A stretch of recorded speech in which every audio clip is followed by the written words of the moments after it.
Beneath the vast, endless ocean, where life sways with the rhythm of the tide, a tiny baby seahorse clings tightly to its father's tail.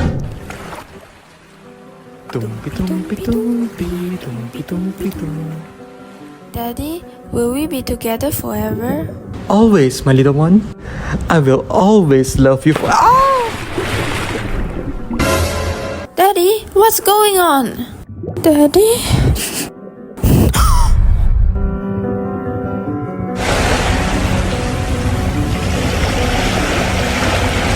Our oceans are suffocating, pleading for our help. You'll see all these different images and videos and things that go around online that show really dramatically how plastic can kill animals. Piling up in the world's landfills, sewer systems, and in the ocean. Plastic pollution is destroying life in the ocean.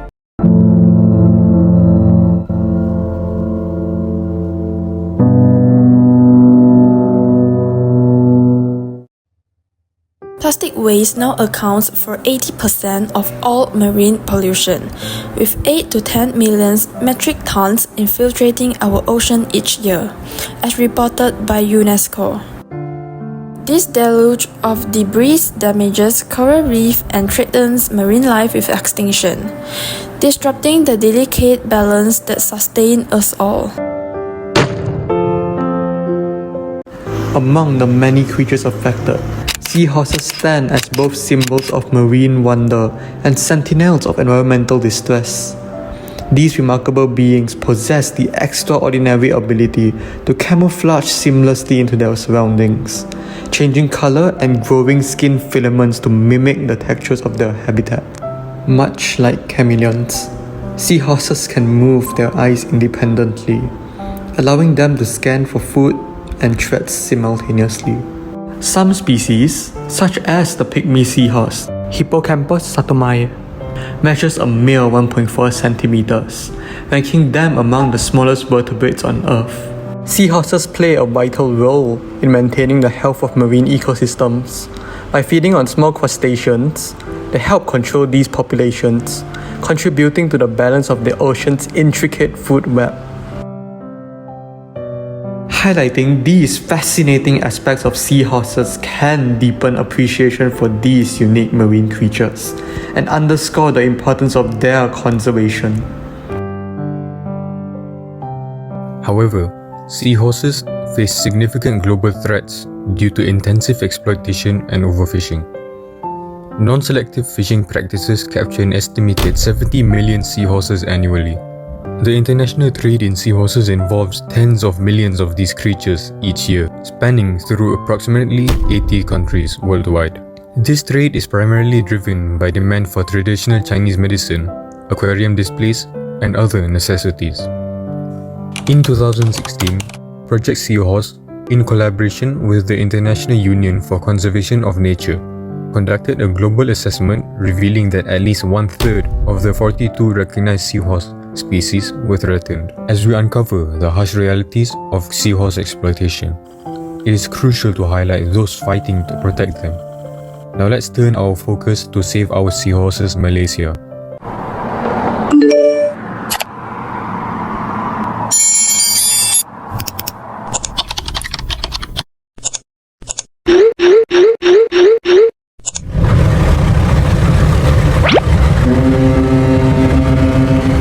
In Malaysia, dedicated efforts to conserve these enchanting creatures are spearheaded by Save Our Seahorses Malaysia, a non-profit organization established in 2005, utilizing seahorses as a flagship species.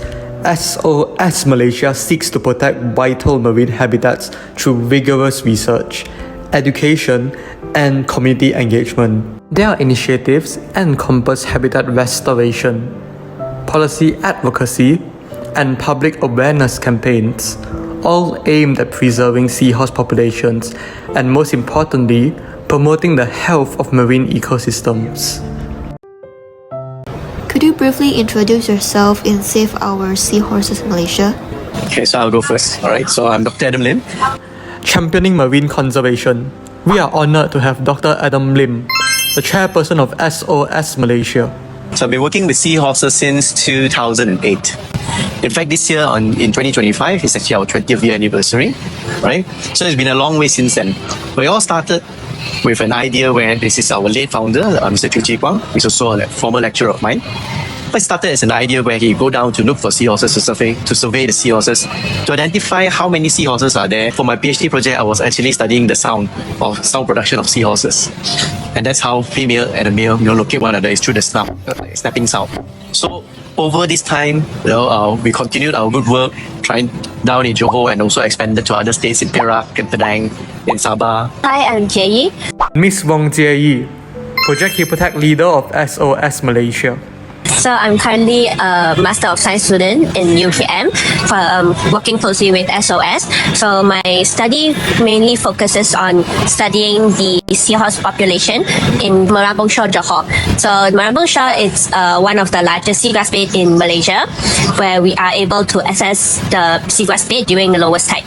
So every month we will go down to Johor with all our other team members, and then we will look for seahorses, and then we spot them and tag them, and then study their population. SOS Malaysia has made a significant impact in protecting marine life. Could you share its mission and the core efforts driving your work? So for SOS Malaysia, we actually pride ourselves with 4 main pillars. So one of them is research. A lot of our work is also backed by research and trying to identify, trying to understand them better. So second pillar is actually an education and awareness. So where we believe that everything that we do needs to be, people to be involved, people to understand in a simplified manner on how things are to be done. Our third is actually more on participation. People will understand and learn best. And last but certainly not least is for partnership and collaborations, where we collaborate with academicians alike, collaborate with different stakeholders, and also collaborate with the government, trying to using seahorses as one of our mascots, all right, in promoting marine conservation. What's the most surprising thing you've learned about marine animals from working with them? Okay, for marine animals, especially working with them over the past many years, how resilient marine animals and even marine habitats are. Given the chance and opportunity, and given the time and space, the marine world can adapt. They can adapt, they can withstand, and they can even recover. Have you ever seen a marine animal show its emotions like happiness or sadness? Okay, so one thing special about seahorses is that we call the seahorses the chameleons of the sea. So they can actually change color based on their surrounding environments. So for seahorses, so sometimes when they are stressed, they tend to darken. And then when they are more relaxed in a happy emotion, so they look brighter. Which marine animal you've worked with had the most unexpected personality? Definitely the one I'm working with now. Seahorses, they are actually very loyal and romantic, whereby they actually they tend to stay partner in their lifetime mostly. Every morning, the female will go look for the male. They remain their bonding by dancing together. We call it a courtship dance. What is the main cause of harm to marine animals? Climate change or the global warming, the warming of the oceans, acidification of the oceans, or degradation of the habitat. Because why? For example, we're using seahorses as an example. They are very site faithful. They are very reliant on their habitat. So if their habitat goes, they are forced to either relocate or otherwise they will perish. What are the most common pollutants harming aquatic ecosystems? Because why? If you talk about immediate one, of course, yes, the oil spills, and we also have the harmful algae blooms, ocean acidification. There are quite a varied amount of different kind of threats. But if we were to look at it, whether it's a direct plastic pollution or even nutrient runoffs from the developments in the area, so all these have large scale impact. How do plastic and pollution affect the animals you rescue? For seahorses in particular, the quality of the habitat is important. Why? It's because that's where the food sources are. They are purely carnivorous. So prey of a seahorse, well, everyone's information would be tiny little shrimps, young fish larvae, like snails, and also polychaete worms. However, if because of this pollution and their prey are being affected, whether they die off or they no longer breed in this area, the seahorses will be affected as well, and they would have to look out for new areas in terms of their food. What are the biggest challenges your team has faced while working with marine life? For me, as my study focuses on studying the seahorses population, right, it's very difficult for us to spot them as first they change color and their sizes are small, right? So that's why we encourage the public and the volunteers to actually join our program and join activities to help us spot these seahorses so that we can get more data and then understand their population more. What is one thing people do every day that unknowingly harms marine life? Unmanaged waste and pollution. So when it comes to direct consumer or everyday people, do you manage your plastic, or how do you dispose of your plastic or any other food waste, especially those with oil? If it's not managed or discarded off properly, then these things tend to build up and then they will snowball into the environment. How does your organization educate the public about marine conservation? How we do it is through direct participation. We do go around and share verbally or even in talks or even in corporate team buildings and sort of. But what better way than to see it firsthand and experience it firsthand in a unique environment alongside with us, especially in the work that we do. That way it will give a more memorable experience. What are the habits people can change today to make the biggest difference for marine life? First of all, say no to keeping seahorses as an aquarium pet, and then we do not encourage that. And also, most simple one is to reduce plastic waste and also manage your waste properly. Yeah. If you could introduce one law to protect marine life, what would it be? For example, in the Philippines and in Indonesia, they have coastal communities who manage the resources or the marine habitats that are available right in front of their doorstep. But on a Malaysian scale, in the current setting in the country, we are all focused on the things that we can see. Whereas a lot of things under the water gets ignored or not being focused on. So if we can get different coastal towns and communities to adopt certain areas of the coastal site where they are adjacent to, I think that would be something that we are building towards better. Are there any regulations in place to protect animals from human interference? So for Malaysia, if they wish to export seahorses, number one, you need to get a permit from the Department of Fisheries. You know, export permit and count the numbers, and these numbers must prove that they are sustainable. Do you collaborate with local fishermen or businesses to create sustainable solutions? In this aspect, we actually work closely with the local fishermen in the area to provide boating services. So a lot of the economy that we generate as a group actually goes down back to the local community because they are providing the service to us. And that being said, they are also custodians of the area. Public awareness and concern play crucial roles in conservation efforts. To comprehend public awareness and concern for various species, our team from Sunway College conducted a social survey titled "Which Extinction is More Serious, Panda or Seahorses?" The results were striking. Votes tallied 40 for pandas and only 5 for seahorses. This significant disparity underscores the challenges in gathering support and funding for seahorse conservation, highlighting the need for increased awareness about the plight of less publicized species such as seahorses.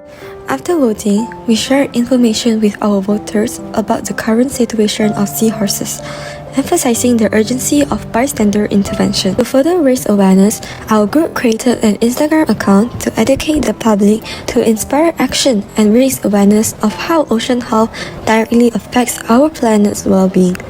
Likewise, our children NGO SOS Malaysia regularly conducts Project Hipotek and Merambong Shout Johor, involving public participations in tagging seahorses to monitor their populations and behavior.